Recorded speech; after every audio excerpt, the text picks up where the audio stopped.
চোপড়ার দোলুয়া মেলা এই নাম প্রত্যেকটা লোকের কাছেই পরিচিত আর সবাই জানে। তো যাই হোক সেই মেলার একটা ভিডিওই তোমাদেরকে আমি দেখাবো। তো পুরো ভিডিওটা স্কিপ না করে দেখতে থাকো, তাহলেই দেখতে পারবে।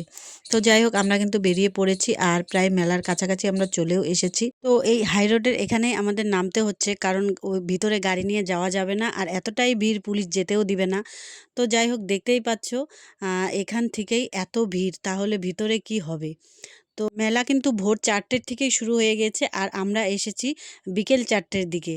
তো মানে কি বলবো, দেখতেই পাচ্ছ ওই দিক দিয়েও লোক আসছে, চারিদিক দিয়েই লোক আসে মেলাতে। তবুও মানে এত ভিড় রাস্তায়, মানে কি বলবো। আর দোকান, এই যে এখান থেকেই দোকান বসা শুরু হয়ে গিয়েছে, এইখান থেকে মেলা পর্যন্ত শুধু দোকানে দোকান। আর এই মেলাতে এমন কোনো জিনিস নেই যে পাওয়া যাবে না, মাছ মাংস থেকে সব জিনিস, মানে সব জিনিস তুমি যা চাইবে তাই। তারপরে হচ্ছে তুমি যদি চাও যে আমি এখান থেকে খেয়ে যাব, সেটাও রান্না করার জন্য সেই জায়গাও আছে, রান্না করে তোমাকে দিবে, তুমি খেয়ে যেতে পারবে।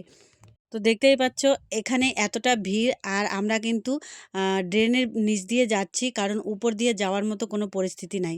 আর উপরেও যেমন নিচেও এমন। তো দেখতেই পাচ্ছ এখনও গঙ্গা স্নান হচ্ছে, সকাল থেকেই স্নান হয়, ভোর 4টে থেকেই লোক আসা যাওয়া শুরু করছে।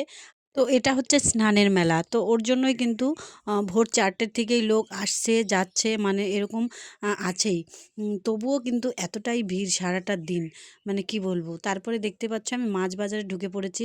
আর মানে কি বলবো তোমাদের, সব আমি দেখাতে পারবো না, কারণ প্রচণ্ড ভিড়, এত ভিড়ে সব কিছু দেখানো সম্ভব নয়।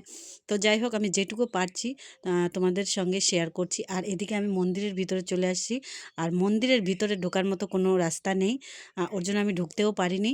তো বাইরের থেকেই কিন্তু আমি চলে এসেছি। তারপরে আমিও একটু হচ্ছে ভোলানাথের এখানে মন্দির আছে, রাধা গোবিন্দর মন্দির আছে। তো যাই হোক এখানে এই যে সবাই ফোঁটা দিচ্ছে, তো আমিও একটু নিয়ে নিলাম। তারপরে এখানে হচ্ছে একটু যদি তুমি বেখেয়ালি হও, তবেই তুমি মানে তোমার পার্স বা মোবাইল ব্যাগ সবই হারাবে।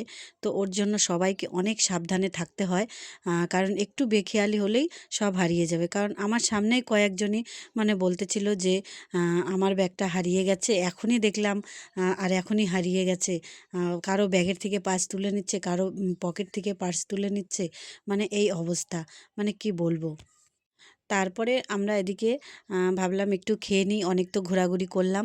তো দেখতেই পাচ্ছ আমরা 2 জা মিলে খাচ্ছি। আর হচ্ছে জায়ের মেয়ে হচ্ছে নাগরদোলায় উঠেছে, তো বলল যে আমি নাগরদোলায় উঠবো। তো আমি কিন্তু নাগরদোলায় উঠিনি, কারণ আমার জীবনের প্রথম আমি একবারই উঠেছি। আর সেদিন আমি নাগরদোলার উপর থেকেই বলে এসেছি নাগরদোলায় আর জীবনে কোনোদিন উঠবো না, কারণ আমার প্রচণ্ড ভয় করে, প্রচণ্ড ভয়। তো যাই হোক তারপরে কিন্তু আমরা মেলা থেকে এদিকে বেরিয়ে আসছি, আর এদিকে দেখলাম একটা আচারের দোকান। মানে কি বলবো, আচার দেখে আর লোভ সামলাতে পারিনি।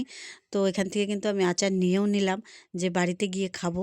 তো যাই হোক আমরা দুজনে কিন্তু এদিকে বেরিয়ে পড়েছি, আর আমার যা দেওর ওরা মোটরসাইকেল নিয়ে আসছে, ওরা চলে গেছে। তো যাই হোক আমরা কিন্তু গাড়িতে চলে এসেছি, আর এখন আমরা বাড়িতে চলে যাব। তো আমার এই ছোট ছোট ভিডিওগুলো যদি ভালো লেগে থাকে অবশ্যই লাইক কমেন্ট করো আর আমাকে একটু সাপোর্ট করো।